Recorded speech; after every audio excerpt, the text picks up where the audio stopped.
Welcome to Kings of the North, featuring the Chicago Bears. I hate Just this kidding. division. This is NFC North West Coast edition, but the Bears have become the Kings of the North. Things can change very quickly, though, so I'll keep that in mind. I hate this division. Feels good. Feels good. Feels good.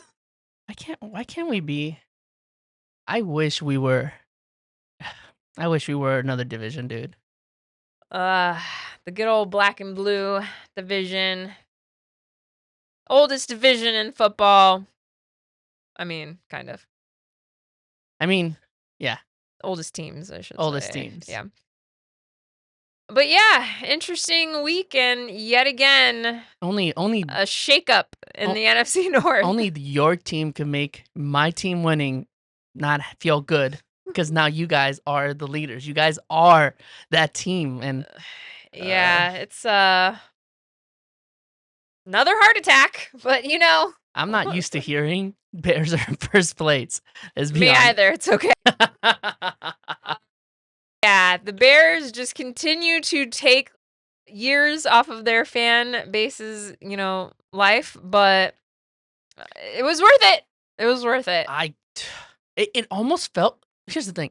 It almost felt like it was the rematch of the first game, but you guys redeemed yourself. Yeah, 100%. It was definitely feeling that way. There's a little kind of nuances during the game that I was like, okay, they learned a little bit, but I mean, all right, well, let's get into it. Let's talk about the Bears-Vikings game. Obviously, interdivision. Bears go into Minnesota hoping to steal one back, because clearly the first, game of the season, we let one slip away and we let Minnesota steal that one. And they did it. They got their revenge game, came out on top with yet again a last-second field goal. Bears winning 19-17. We need to talk more about that field goal. I thought we missed it. I did too. I'm like, oh my God, he missed it. But holy, the guts, whatever you want to call it, to know that your kicker's kind of shaky and to go for a 50-yarder. Yeah, especially after missing, the previous kick. Oh, yeah. Which, I mean, I don't know, but Ben Johnson, he says he has full confidence in Cairo. I can't say the same thing, but yet again, I don't think Cairo can say the same thing. I mean, they continue to find ways to win, and it's been a very stressful yet entertaining season for Bears fans. It's been your MO. It's been your MO the whole year. Yeah, 100%. And, the storyline going into this game was the Bears were not the same team week one, which is true. I mean, these past, 6-7 weeks, the Bears, if they're around in the fourth quarter, they're finding ways to win. It doesn't matter how, they're just finding ways to come out with a win. And, I have to speak a lot to also the culture change, because, we kind of talk about it every week, but, in previous, last year, the Bears were losing all of these games. And what's crazy is I talked about this in the beginning. I talked about how Minnesota had a very similar season last year. Yeah. So last year, they won all of their close games. The year before that, they lost all of their close games. So it was just sort of, an interesting pattern. And you guys also lost a lot of your close games last year. So a lot of our losses were one-score games, and that's something that I talked about that I was hoping for coming into this season. You did say that in the preseason. Yeah, because I was making that comparison, and I'm like, I'm hoping with Ben Johnson and the way that he coaches, we're going to find ways to come out on top in these games. So, talking about the game itself. First of all, it was a punt fest for a majority of the first half. It was a punt. It was a combination between a punt fest and a drop fest. Both teams going back and forth punting, and both teams having crucial drops by, very dependable receivers. I mean, DJ Moore had a bad drop. Rome Odunze had Luther Burden had a bad drop. And then you look at the other side, and And I'm just gonna kind of flip back and forth between the Bears and the Vikings. I know sometimes we stick to one team, but because they played each other, I'm gonna just kind of piggyback to both sides. But on the Viking side, Justin Jefferson had a key drop. Jordan Addison had a key drop. Yeah. And, so that was kind of like the storyline. Seemed But like it was a storyline for the whole East. Anything yeah. east of the Mississippi, because every team, no matter what, they had that issue. I think wind was just high in the whole Yeah. East Coast. Yeah, that is very I know true. it's the Midwest, but you get the point. Yeah, no, that is a good point. And Although you guys did play indoors, so I don't know what excuse you guys yeah, have. yeah, there's none. But we'll just go with that. It was just an East Coast thing. I will say though, McCarthy looked off. Who? Ooh, 9. 9. 9 did not So show up. I wrote a post recently that was like, did McCarthy's like stat line since revealing his alter ego 9, and it was just bad all around. Oh, shit. It was like a 30% completion percentage and like multiple interceptions, maybe one touchdown. I mean, it was a bad stat line. The thing is that I don't want to dig in at this kid. He's still learning, but you're not supposed to give yourself a nickname, an alter ego. That's just not how it is. You let people, you let the fans, you let other players do that.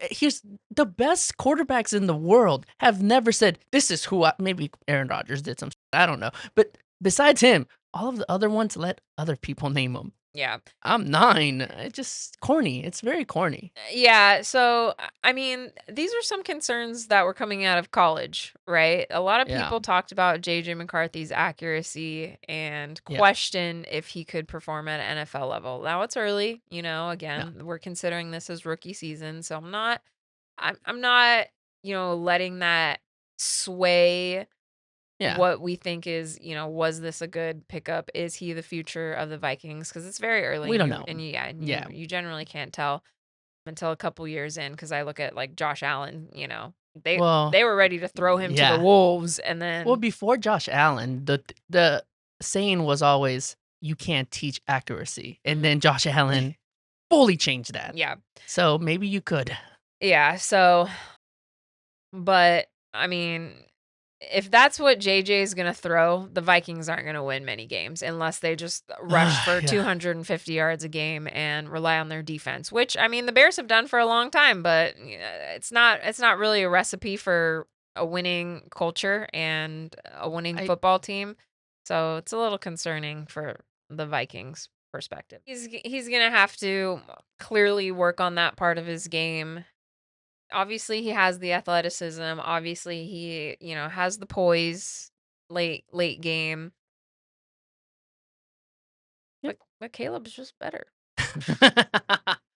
Right now, 'Cause, Caleb is better. I mean, But Caleb also has ice in his veins. He's got ice in his veins. I mean, at times Iceman. you can't make a living on only having comebacks, because there's gonna be times where you won't have the opportunity to come back. I mean, But don't get me wrong. you can't make a living off of it. That's Okay, hard to maybe say. that's maybe a bad Yeah. way to phrase it. You shouldn't make a living. Correct. Yes. Correct. Because when you think about it, the clutch factor is what drives greatness. And Yeah. Okay. you can't look at the all-time great athletes, and yes, they can put up stats and numbers, but what really set them apart from the rest of the talent in any professional sporting league is their clutch factor. And that's something that like basically the saying between LeBron James and Michael Jordan or even Kobe Bryant. Like Kobe and Jordan had that like clutch factor and continuously closed out games, and that's why they'll always be my 1 and 2 above LeBron James, because yes, LeBron has the perfect build of a great basketball player in sense of like physically and talent wise, but there's just a lot of times that LeBron doesn't know how to close out games. And so I'm never gonna disagree with you with Michael Jordan. He's my number 1, but I do shift on LeBron. I know this is not a basketball, but I do like the analogies that you're making. We both have a different of opinions on that. And my opinion shifts so much on what LeBron James is. Yeah.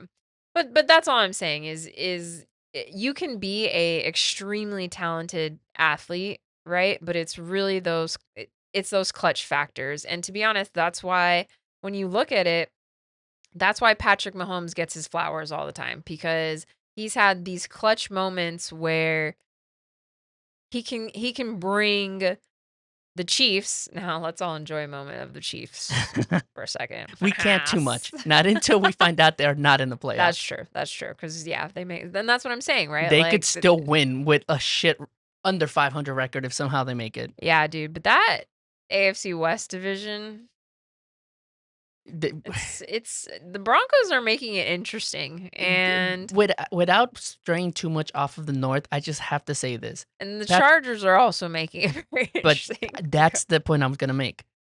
Patrick Mahomes, one of the best, probably the best athletic or talent wise. I'm not gonna dispute too much on that. But he's benefited the same way that Tom Brady benefited in being in a division where none of them could ever make the playoffs. So he had an automatic in, just like Tom Brady always had an automatic in. Yeah. And the second that Tom Brady's division started getting competitive, he left to the Bucks. Patrick Mahomes is finally in a division where every single team there is competent. Minus the Raiders. We forget that they exist. I don't want to get stabbed. We're too close in proximity. Yeah, exactly. Shh. Don't let the Raiders fans hear you. No, I agree. And Sorry, Mark. yeah, but going back to the game though, with again, it's something that you can improve on. Yeah. That's the good thing is accuracy is something that you can continue to work on. So JJ and he understands that. He came out in his like post game pressers as well and owned up to it and like I gotta go back to work. I gotta go back to work. And it's just like, yeah, you do. But going back to the game itself, clearly, first half with the punt fest, it was a defensive battle. Yeah. I think that I mean, it's Flores' defense. It's always going to be a tough battle no matter what you do. yeah. So highlighting the defenses really, right? Like neither offense was particularly efficient in the passing game. In fact, both Caleb and JJ McCarthy were both 16 of 23 passing. Yeah. Just Caleb 193 yards, no touchdowns, no turnovers. That's the big one. 2 sacks for, 13-yard loss. And then JJ McCarthy had the touchdown in the fourth quarter to bring, life back into Minnesota. But then his 2 interceptions at very crucial times. Yeah. So, and quite frankly, that's how the Bears have been making their living defensively is turnovers, right? And can't say I'm like too surprised. I am surprised. Like that one turnover, I've been giving Nashawn Wright a lot of this season, and I will say though that one interception where he just fully extended was pretty impressive. So I'll give him some credit there. And coming from the practice squad to now guarding wide receiver 1 and wide receiver 2, I'm cutting him a little bit of slack. Still a lot of room for improvement, but the Bears defense on their end also was yet again, they've been very efficient on third down, holding the Vikings 3 for 11, while the Bears on their end was 7 for 18 on third down. So that's kind of giving you the storyline of the game, right? It's a defensive battle, but it's the teams that are going to continue their drives and be efficient and the defense is getting off the field at certain times. You guys have been one of the better yards per game defenses in the league.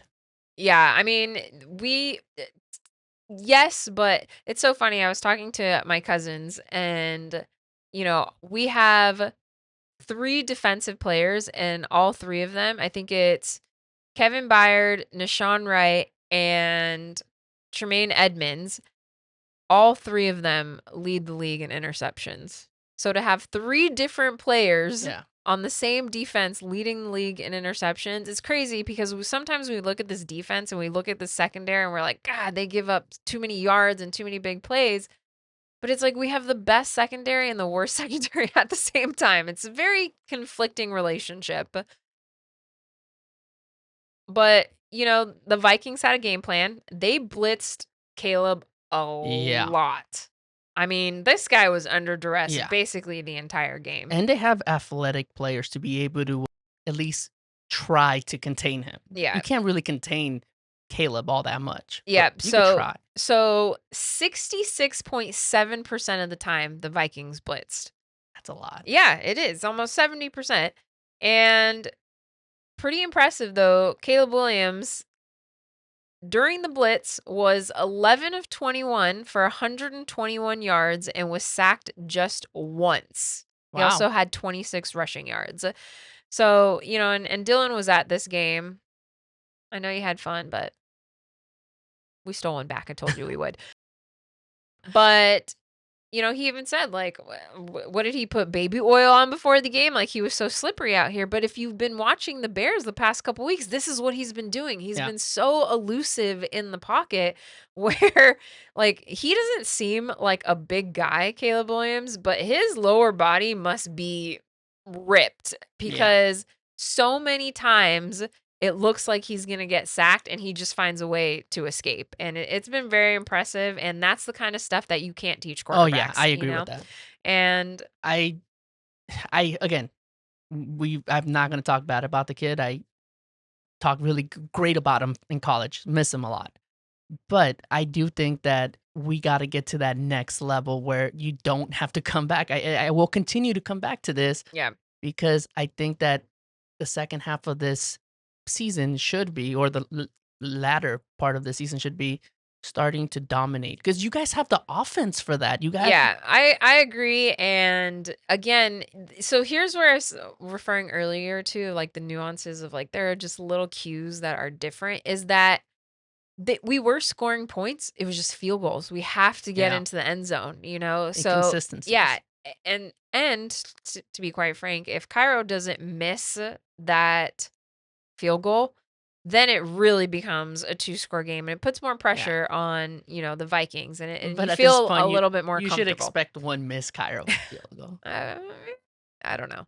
It's just he doesn't like the thing about him is he doesn't seem like he has a strong leg, but he's pretty accurate in the sense of like I mean, if I don't it's know. from 40 yards, he's gonna make it.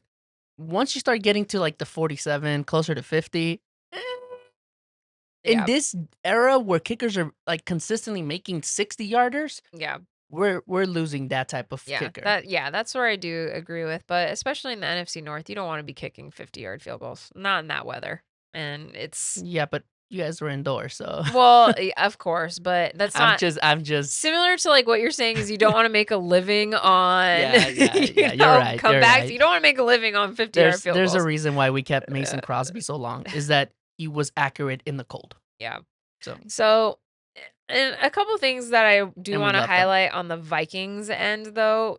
So, what's crazy is the Vikings at home are now 1-4. It is like a home field disadvantage. Whoa. And being one, and the only game that they won, by the way, was against the Bengals. So it was literally the Isaiah Rodgers Showtime game because that Ooh, guy just like had the most insane game I mean, this season, there's probably. some nuance there just because we need to emphasize that it was Carson Wentz. All of those games were Carson Wentz, with the exception of this being JJ, of course. Yeah. So that's a big factor. But you should still win your home games. Yeah, at least 50%. And Yeah. so, it's just an interesting thing to monitor because I don't know. It's just like I said, you got to take advantage of your 70,000 plus fans making noise for you, Yeah. and It's yeah, I fuck. yeah. Most of their home games, that is a tough pill to swallow. Yeah. So, I mean, looking at the Vikings now, in order to keep their playoff hopes alive, they're going to need to go on a run A because massive run. yeah, a massive run and I mean, it doesn't get any easier next week. So, we'll get to that, yeah, but those are kind of my thoughts on the Bears Vikings game. I I have the same thoughts. Concern about JJ. Again, we're not gonna chew the kid completely out. I'm gonna chew him for 9 because that's cringy as hell. but I still think the kid has a lot of potential. Yeah. We'll figure that out when it comes. But the Vikings do need to get some together Yeah. because at the same time, they have a competent run team that they're not utilizing. Yeah. They have two really good running backs, but they're only utilizing one, which gets one tired. Yeah. That's another. It's yet again, it's just like the story in the NFL, right? Where you can play this great game against the Lions, Yeah, and then it's yeah. I don't know. I Show don't up one know. week, you don't show up the other. Yeah, I don't know. But this was definitely these are starting to become key moments for Caleb Williams and Ben Johnson. Yeah. And these are also starting to become unfortunate moments for the Vikings. And w- those storylines are still being written, but I'm more concerned if I'm a Vikings fan right now than if I'm a Bears fan. That line or the trajectory of where they're going right now doesn't seem so great. Yeah.